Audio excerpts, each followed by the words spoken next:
भास और लोमड़ी की कहानी। एक जंगल में माँ हाथी और उसकी बच्ची रहते थे। वे दोनों खाने के लिए पूरे जंगल में घूम रहे थे।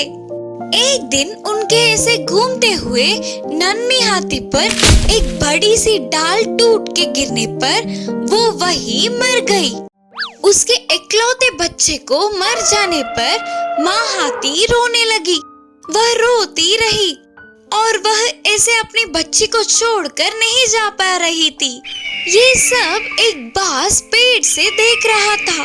हाथी के बच्चे के शरीर को देखते ही उसके मुंह में पानी आ गए, लेकिन उसकी माँ उधर से जा ही नहीं रही थी। रात ढल गई तो उसका जमीन पर घूमना मुश्किल था। ऐसे चालाकी से सोचकर हाथी के पास जाकर बोला, दोस्त, और कब तक ऐसे रोती बैठोगी? रात हो गई तो सारे भूत यहाँ पहुँच जाएंगे, इसीलिए तुरंत ये जगह छोड़कर चले जाओ, यही तुम्हारे लिए अच्छा होगा। बोलते हुए जल्दबाजी करने लगा बाज। इतने में ही उसी तरफ से गुजरने वाली लोमड़ी ने भी देखा। उधर मरे पड़े हाथी की बच्ची को देखते ही उसके मुंह में भी पानी आ गए, लेकिन उससे पहले ही उस शरीर के लिए बाज का इंतजार करना उसे अच्छा नहीं लगा। उस माँ हाथी को किसी भी तरह रात होने तक रोक पाए तो इस बात की भला टलेगी और वही उस शरीर को खा सकेगी करके सोचकर धीमे धीमे वहां आकर बोली, अपनी बच्ची को ऐसे छोड़ के जाने के लिए तुम्हारा मन कैसा हो रहा है दोस्त? थोड़ी देर के लिए रुक जाओ, कब क्या हो जाए किसे पता, और कौन बोल सकता है, बोली लोमड़ी। इस तरह उस माँ हाथी को उधर से भगाने के लिए बाज और रोकने के लिए लोमड़ी कोशिशें करने लगे। इतने में जंगल की वन देवी प्रत्यक्ष हुई। अपनी बच्ची को दूर होने पर माँ हाथी का दुख देखी। देवी ने अपनी शक्ति से हाथी की बच्ची को फिर से जिंदा किया। इससे माँ हाथी की खुशी का ठिकाना ही न रहा। अपनी चालाक बुद्धि से सामने वालों के दुख को भी अपने फायदे में बदलने की कोशिश करने वाले बाज और लोमड़ी को वन देवी ने बंदी बना लिया और वहाँ से गायब हो गई। इस कहानी की नीति है कि सामने वालों की हर बात अपने भले के लिए नहीं होती। नाचने वाला बंदर। एक जंगल में एक बंदर था। वह बहुत ही शैतानी था। बाकी के बंदरों से खुद को महान समझता था। हमेशा सभी बंदरों से अपनी तारीफें करवाता था।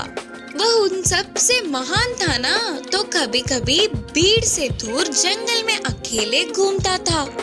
इसी जंगल में एक बहुत चालाक लोमड़ी थी। वह भोजन के लिए सारे जगहों में घूमती थी। उसका आना देख लोमड़ी के हाथ लगेंगे तो काम खत्म करके बाकी के छोटे छोटे जानवर बच के निकल जाते। इससे वह पेट भर का भोजन खाकर बहुत दिन हो गए। एक दिन खाने के लिए ढूंढ रहे लोमड़ी को बहुत सारे फलों से एक आम का पेड़ दिखा। उन आमों को देखते ही उसे खाने की इच्छा जागी। इस पेड़ के आम बहुत स्वादिष्ट होते हैं करके सबके मुंह से सुना था। आज किसी भी तरह इन्हें खाकर मेरी भूख को बुझाना ही होगा करके सोची लोमड़ी।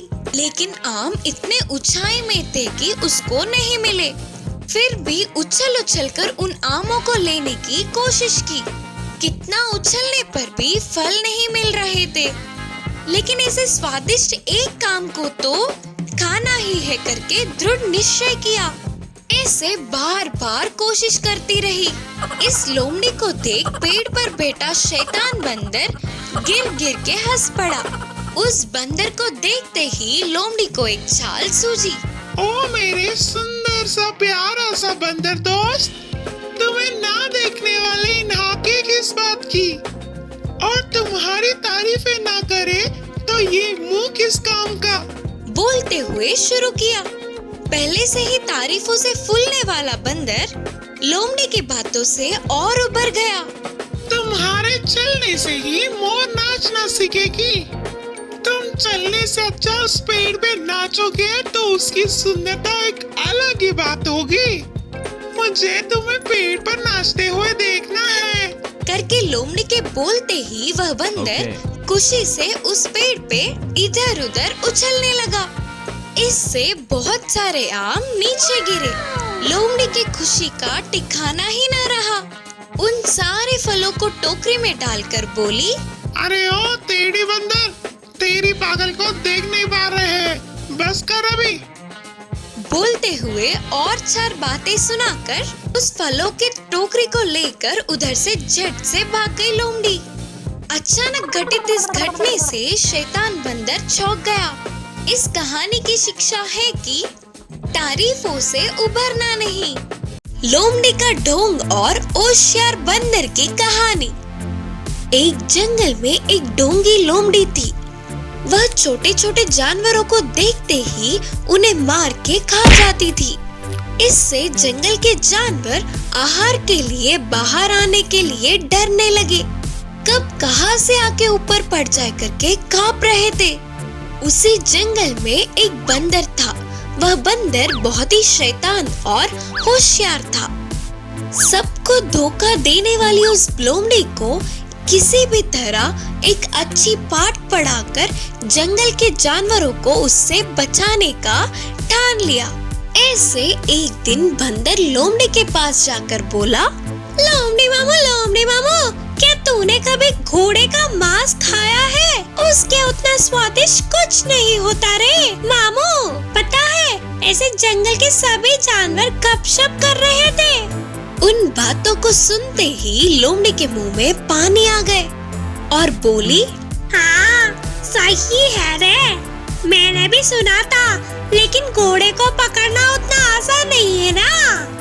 तब बंदर ने मुस्कुराते हुए कहा, इसके लिए मेरे पास एक बढ़िया सा सुझाव है ना रे मामू। तो जाकर तेरे पूंछ को उसके पूंछ से जोर से एक खाट बांध दे, फिर उसके पैर के हिस्सों को जोर से पकड़ ले। तब तेरी पूंछ भी उसके साथ ही होगी ना, तो तू भी उसके साथ ही आगे जाएगा। तब वो तुझसे बच नहीं पाएगा ना, तब तो खुशी से उसे मारकर खा सकेगा। लोमड़ी को ये सुझाव बहुत अच्छा लगा, इसीलिए उसने मानते हुए सिर हिलाया।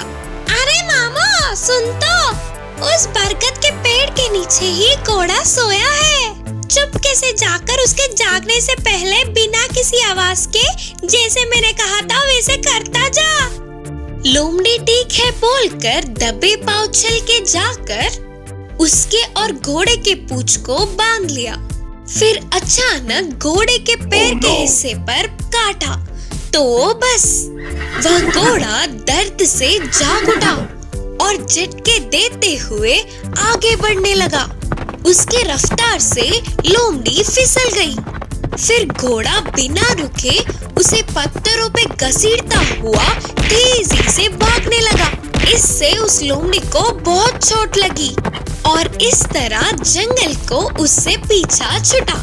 पूरी बात जानने वाले सभी छोटे जानवरों ने बंदर को शाबाशी दी। मेंढक के शक्ति और सामर्थ्य की कहानी। एक जंगल में एक खरगोश था। वह बहुत ही होशियार था। उसके रहने वाले जगह के पास ही एक तालाब था। उस तालाब में एक मेंढक रहता था। वह हमेशा बहुत ही भयभीत होता था। उससे होने वाले काम भी हिम्मत से नहीं कर पाता था। खरगोश और मेंढक अच्छे दोस्त थे। हर रोज मिलकर गपशप किए बिना उनके दिन का गुजारा ही नहीं होता था। वे दोनों जंगल में मजे से घूमते हैं। तेरे साथ समय गुजारने से खुशी मिलता है दोस्त, करके बोला मेंढक। हाँ सही कहा, तेरे आने से मुझे समय का पता ही नहीं चलता, बोलकर खरगोश ने जवाब दिया। ऐसे दिन बीतते गए। एक दिन दोस्त के पास जा रहे मेंढक अचानक रास्ते के गड्ढे में गिर गया। इससे वह बहुत डर गया। बचाओ बचाओ, कोई है, बचाओ, बोलते हुए जोर से चिल्लाया। उसी समय में उसका दोस्त का आना देर होने पर खरगोश तालाब के पास चल पड़ा। बचाओ बचाओ बचाओ।